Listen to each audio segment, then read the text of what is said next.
Welcome to Sex, Lies, and Blank Pages with our special guest, Tamara Fuentes. I am so happy to have you on. Welcome. Thank you so much for having me. I'm so happy to be here. Yes.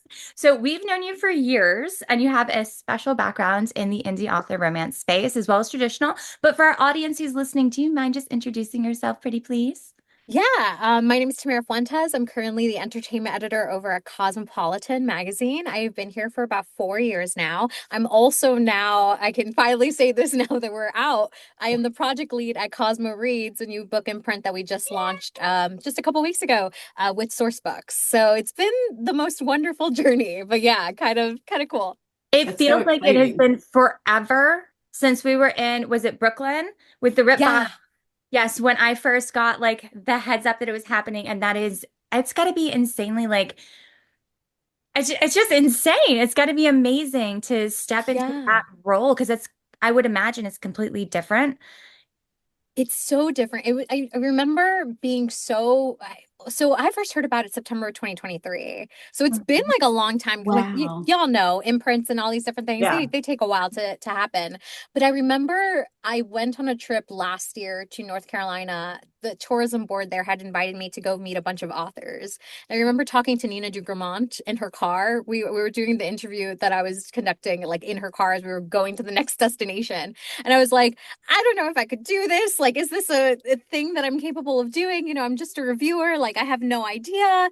And she was just like, no, but that's exactly the reason why you're good at this. Like, that's why you would be perfect at this. And so it's been like, there's been a lot of imposter syndrome and kind of learning along the way, but it's been, oh my gosh, it's been so incredible. I'm so lucky that I got to do this because no one in the industry is doing something like this. Well, It's Yeah. shocking. so Yeah. for, Then can you break it down to show, yeah. what are you Yeah. like? What is your job Yeah. right I now? mean, okay, so it's funny because I have two jobs now, it feels like. So my entertainment job, I mostly cover TV, movies, music, and books, obviously. So right now books has been sort of taking over a little bit more.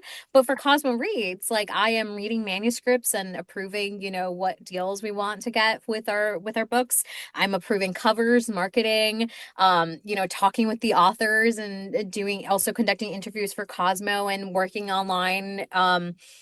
Working with both our print and our digital issues to figure out, how we're going to do coverage and whatnot. So it's a little bit different than anything I've ever done before because going from basically being a reporter to now, going behind the scenes of publishing, it's been a very huge learning curve. Yeah. Yeah. You don't it doesn't sound like you have a down day.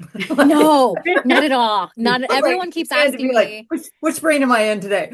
Yeah, everyone keeps asking me how much do I sleep, and I just have to tell them I don't. I really don't. Between watching screeners and then reading manuscripts and stuff, yeah, the time does fly. But I feel like Literally, when you love your job, it doesn't hurt. It doesn't No, hurt you. It's like, no. wow, this is like a dream. Yeah, and I tend to tell people I think it's there's a certain kind of not necessarily luck, but there's certain advantage that you kind of get with I tend to get things early. Hmm. So I get to plan ahead, sometimes months, weeks in advance, especially when we're talking about print, that right now we're in October. We're already planning our issue that's going to be between February and May. So mhm. it is kind of my mind is in three different timelines, it feels. There's the print timeline, there's the timeline that we're doing in digital, which is basically what's happening tomorrow. And then there's also the timeline for Cosmo Reads of like, okay, yeah, now we're planning our 2027 books. So Yeah. it's kind of crazy, but it is in a good way. Like we do have time. I do have the ability to kind of slow down sometimes and be like, oh, okay, I don't have to get to this necessarily right away. Yes. And for Cosmo Reads, we are talking romance books, right? So your Yeah. first one has launched. Is Yeah. was that Lauren Blakely? No, that one's gonna be our third Oh, you're actually. there. Okay. I'm looking Yeah, for yeah, Oh, my yeah. deadline because she's on my that's my mind. girl. Lauren, Yeah, she lives here, so we're she's always going out. incredible. I I love got to Lauren. Yeah. finally meet her at the party, and I was just like, I love you. She looked fantastic. She wore this amazing pink dress, and I'm like, oh my God, you are such a Cosmo girl. Like she killed it. That's gonna be our third book. It seemed like a good idea, which I really that was I think the second book that we accepted in submission.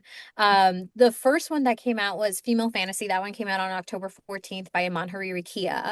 Tamara. And it's so good. It takes place with this girl who goes on a road trip when she finds out that the guy that she's been in love with, like her book boyfriend, is actually based off a real life person.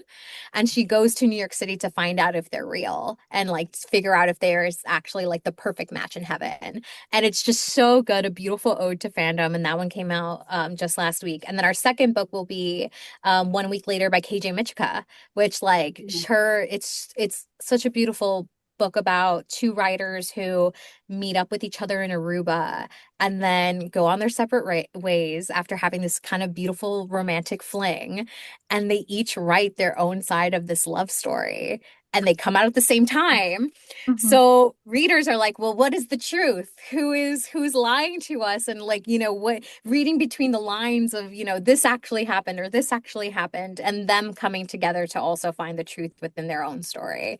Oh, So it is, I Love that love that premise. setup. That setup Yeah. yeah, is incredible. And I also love how the publishing company is leaning into the fandom and is yeah. and if anybody were to know, it would be you because you've been a part of the community. You've watched the changes over the years and been in touch with us. So it's very exciting to see the unique eye that the publishing house has right now.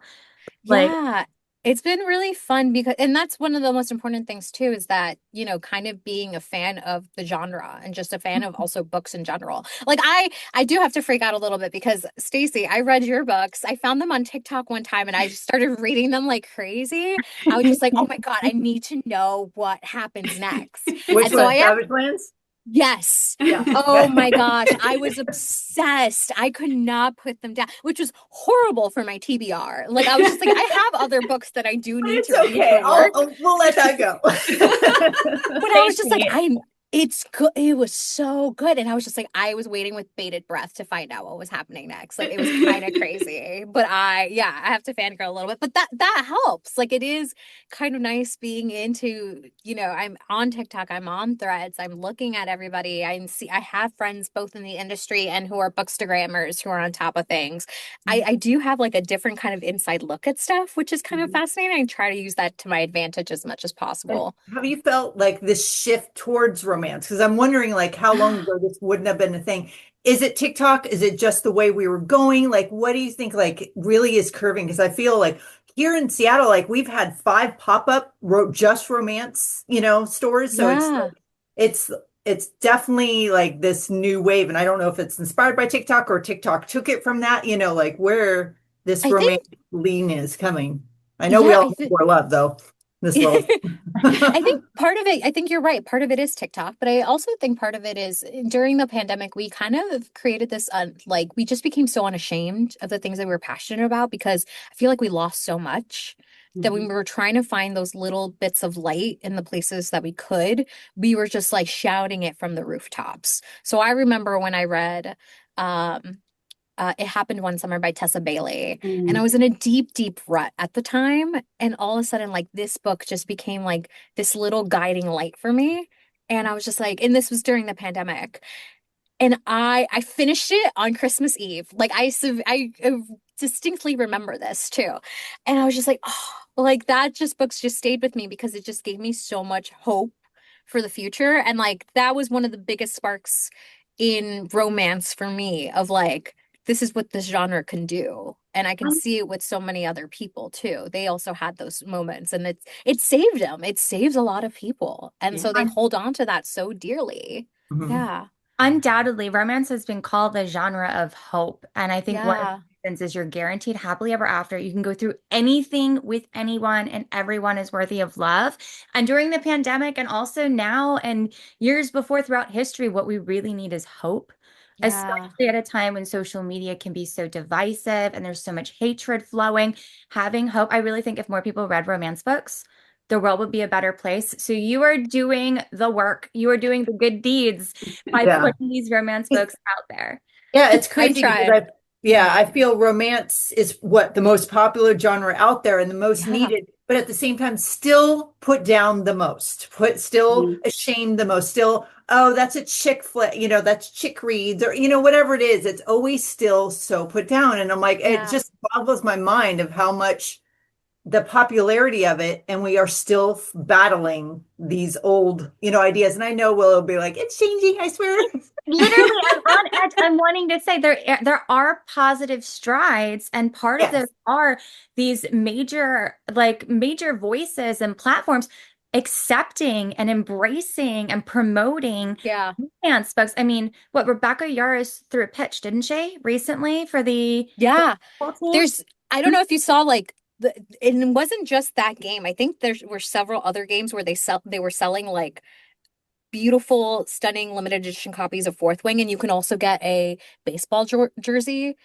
With And Absolutely. I mean, that is primarily the male gaze, right? Baseball has traditionally been the male gaze, and yet it's putting romantic yeah, onto like on a platform. And we're seeing it not just with her.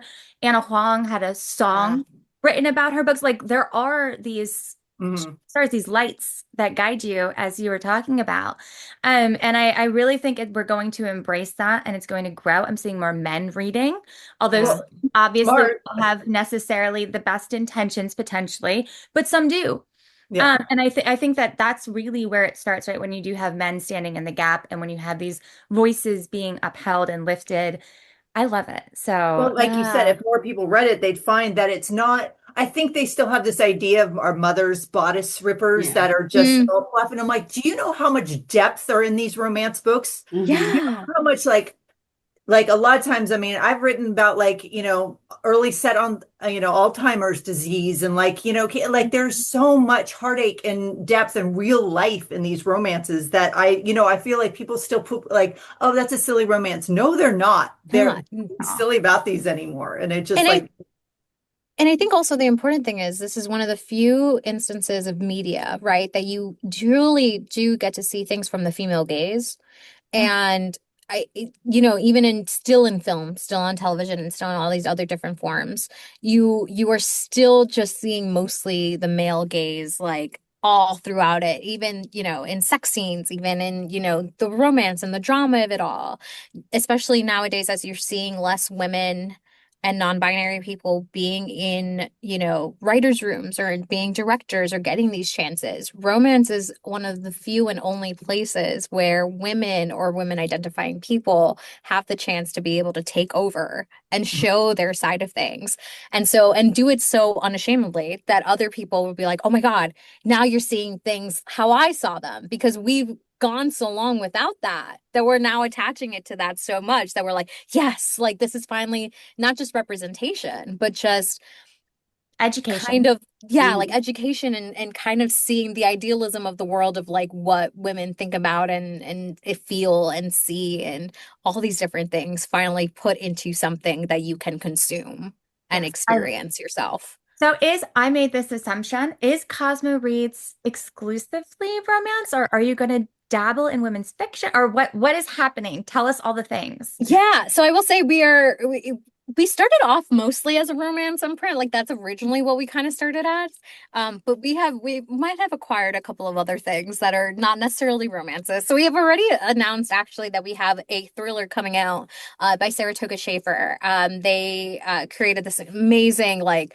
I cannot wait for y'all to read this. It's called The Last Time We Drowned. It'll be coming out around mid I think summer 26, and it's just so fascinating, so good. It's super dark, super thrillery. So that doesn't necessarily have a romance in it, but it does have other genres. My goal, I would love a nonfiction in there too. Like, and it's so hard. Like, it's so hard to find one, but man, I would love a nonfiction on there. We also have a horror, which I'm very excited about. We haven't Are announced you that one leaning yet. fantasy too? We are that is so I'm the entertainment editor. Our managing editor Sasha, that's on her wish list. That's what she wants so bad as a romantasy. And so, we've been putting some offers out and we're crossing our fingers for one because there's some really good ones out there. And that is, that's the current genre that everyone is hungry for. Hmm. So yeah, we'll see what happens with that, but I'm crossing my fingers for that one too. For our authors who are listening, Yeah. how do they go about getting manuscripts? Are you working exclusively with editors, or are you curating your own list and reaching out? Or if they have something in mind, is there somewhere that they can go to submit? Yeah, I mean, we work with Sourcebook, so that's our publishing partner in this. So they kind of, source through all of the manuscripts that come in. So usually they work with sometimes mostly agents, but sometimes unagented authors as well. And they kind of go through the manuscripts. Sometimes some people are like, I want this specifically for Cosmo Reads. So that's how it lands on our desk. Sometimes the Sourcebooks editors kind of go, actually, this might be a better fit for y'all versus, some of our other imprints. So that's how we kind of get it in. And so because especially me and Sasha don't really have a lot of time, especially with our day jobs, most of the time we're consuming manuscripts outside of work. So it is It is kind of crazy. crazy that this is like a second job for you. Yeah. I just want to say that is wild Yeah. because this is a whole, like you're basically the whole, like this is a publishing house that that is you. Yeah, Yeah. yeah. It's It's not kind of even your main. Yeah, that's crazy. no, like I still, have to do my regular coverage. Like this morning, I wrote about Gen V, and I was just like, yeah, the season finale happened last night. I have to write about that because television is part of my entertainment coverage. But yeah, it's almost like a second job, but it's one that I love so, so much. I'm so passionate about this imprint. Like since from the get-go, when they first pulled me in that meeting, it was like, hey, we're thinking about doing this. I was like, oh, count me in. Like anything that you want me to do. I'm about this life. And so it's been like the most glorious ride. But it does surprise people when they say, like, oh, so you're not really writing as much. And I was like, no, I still am. Like, still Yeah. doing my writing, still going, I just did it in January. As we were preparing for everything, I had done a set visit for Squid Game, and now I'm about to start writing that story. So it is like, Jeez. That had still to got be to find fun that though. balance. Oh That my had to God. be so not to like detour, but also to detour. I freaking love Squid Games, and that had to have been amazing to just be on set and write Was it about. a little scary? Because that show scared the crap out of me a I little can't, bit. I haven't watched it yet. I'm like, wait, weenie. Oh, it's so It good. was It's so good. So this was for The Challenge. So this is Okay. their reality Oh, television that show. was so much. I could not believe they pulled it off with such authenticity. Yet Oh it was yeah. a reality show. Yeah, it was so much fun. So we were there for 24 hours, not necessarily 24 hours. We were there for a day. Yeah. And we started off bright and early. They got us into those jumpsuits and everything. We went into the dorms and we got to, check that out. And then we played two games. So one of which is not actually in the real Squid Game series. So there was one game that we played that was entirely new. We had no idea how to play it because we had never seen it before. And so that was really fun. They were kind of like, well, you're almost testing it out in a way. And it was very interesting. We had a camera crew following us the entire day. We would do confessionals and we would talk to the camera crew and we would I'd be have like, how teammates. real is this? Like, I don't, how Yeah. real? Yeah. Well, Like, we also you the interesting part was I mean, we knew that we were going to get lunch, but I didn't know that it was going to be the traditional lunch that they get in the actual Oh, like game 10. itself. So in the little tin, and yeah. So it was the most immersive experience I've ever had. Typically, when you're doing a set visit, because I've done like almost 20 at this point, you're just kind of sitting there, you're watching, them filming sometimes from a camera, sometimes as close as you could possibly get to, the scene. And then in between that, you'll do interviews and whatnot, but it's not as immersive. This was like the first time that I was like, oh, I'm in it. Yeah. Like, and this is really cool. So I got to finally post photos like last week in the midst of all the Cosmo Reads craziness, and everyone's like, wait, hold on. When did you do this? Like, what is happening? Like, it was so the embargo on this was so, so nuts. And I'm like, okay, finally I can shout it from the rooftops. But yeah, we filmed that in January. Wow. So I was sit like on that.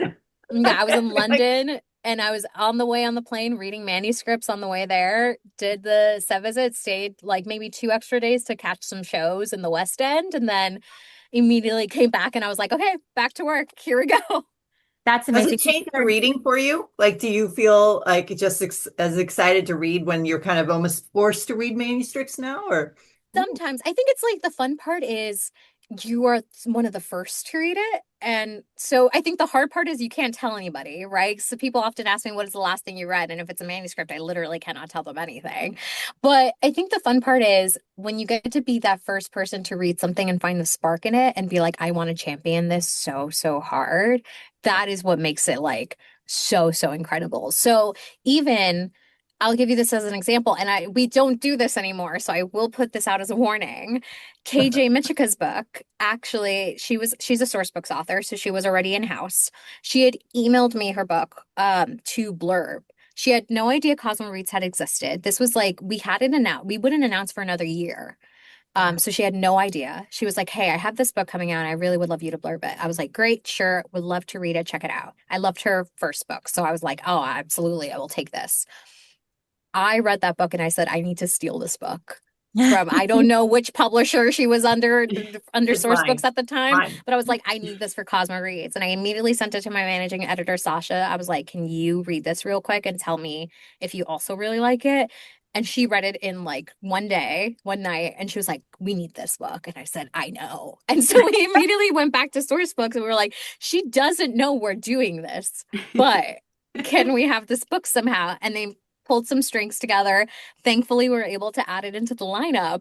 But I remember KJ emailing me being like, "Oh, so when do you think you'll probably have the blurb ready?" And I was like, "Oh, like hopefully soon." And then the back end, we're trying to get this book.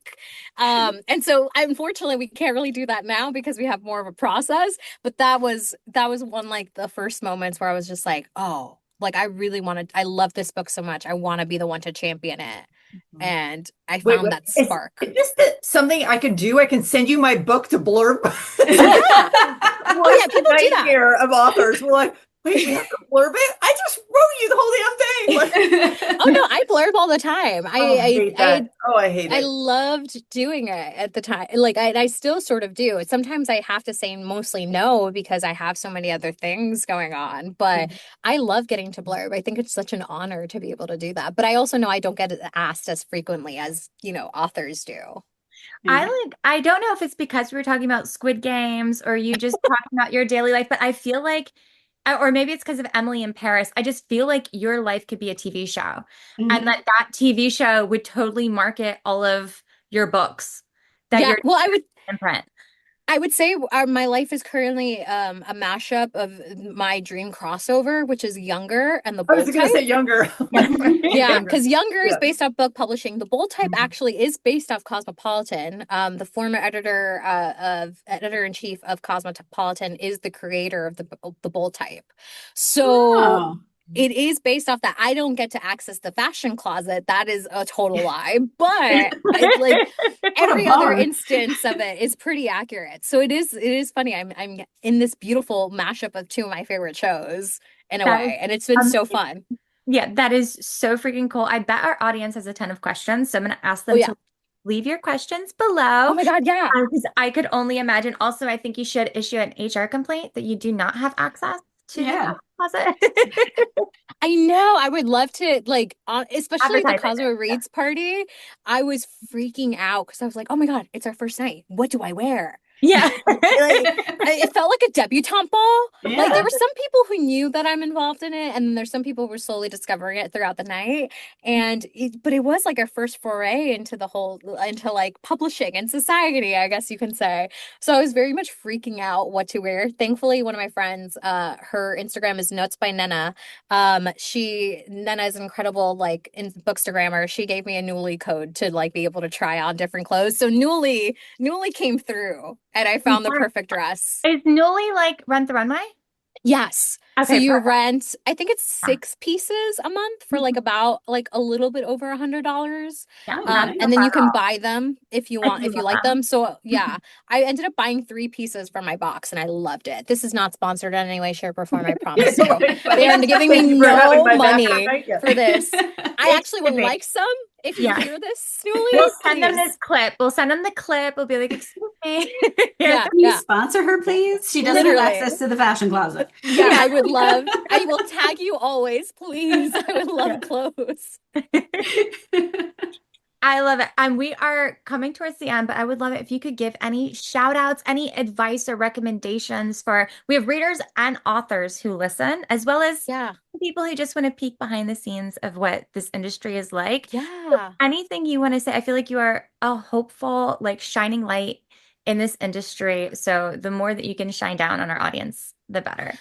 I mean, well, first of all, I do want to give a shout out to the entire publishing community, like from the authors to the publicists to everyone behind the scenes. Like, I knew that this community was so, so wonderful, but I've always said that before I started on Cosmo Reads, I was one foot in publishing and one foot out.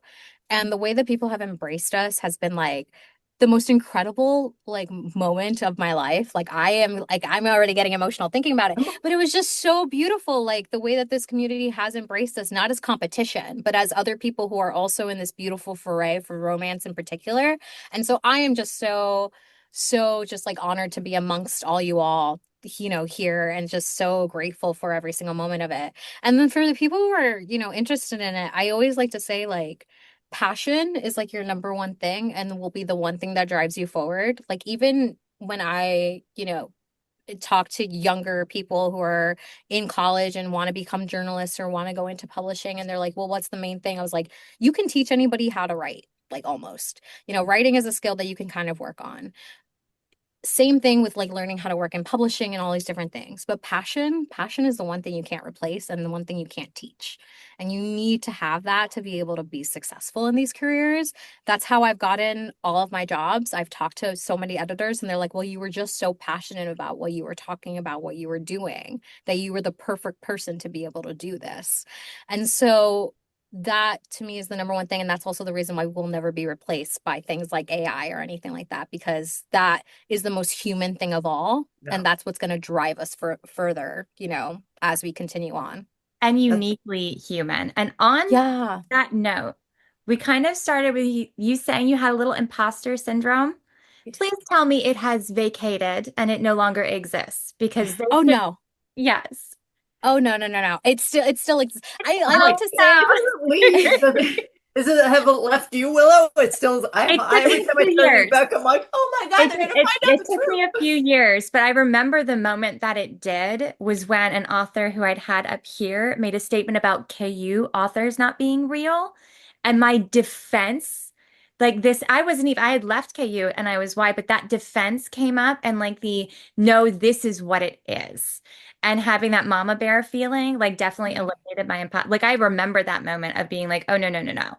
Like I yeah. need to stand up. And I feel like that's what you do. So I'm like, imposter syndrome, get away. I I still think find it every time I open the page. I'm like, oh my God. Well, it's funny because I always tell people, I'm like, in some ways, writers are some of the most egotistical people because we have to put our names on everything to prove that, like, hey, we are here. Like, please, like, love me and know that I, even as a journalist, like, I put my byline and everything, and I want to be people to know that I'm involved in everything.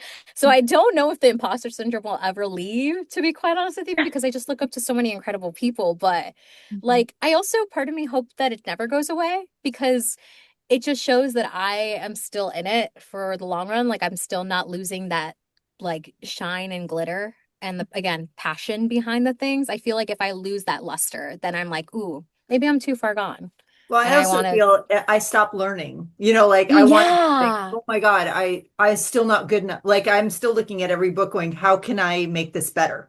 How can I yeah, make yeah. sure And that I, I'm a better author that they don't go, Jesus, she's a fraud. well, especially I admire y'all because writing is not, especially writing like fiction in particular, is not an easy feat. Like y'all create these worlds and these characters and all these amazing, settings and places and things from your imagination. And I, just being a journalist, I can't imagine that so much. I know people often ask me like, when is your book coming? And I'm like, hold on a second, but I have no ideas. Like, don't ask I me bet that. you could. I bet you could. Maybe one day it'll just be like hit with the spark and it'll come and it'll like, Maybe. it bothers you until you write it. So Yeah. now, Yeah, but we'll see. But it is like y'all are always creating these amazing, vast things and even teaching us along the way. So I admire y'all so, so much. Yeah. yeah. What is the next book coming from Cosmo Reads? The next book that's coming is 1 week later by KJ Michika. It's coming out in Oh, January. in January. Perfect. 1 week Yeah. later. I love Yes. it. Let's put a link in the bio so we have it so all of our readers can check it out. And thank you so much for coming on. This has been Yes. fantastic. Everybody can follow you at?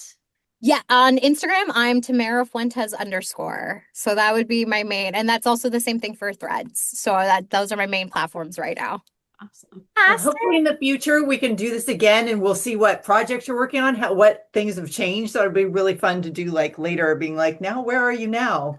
You Yeah. know, Oh my God, I would love yeah, that. That'd be it'd be so really fun. lovely. I feel like I could totally see you having like an Emily in Paris, only it's real life and it's you.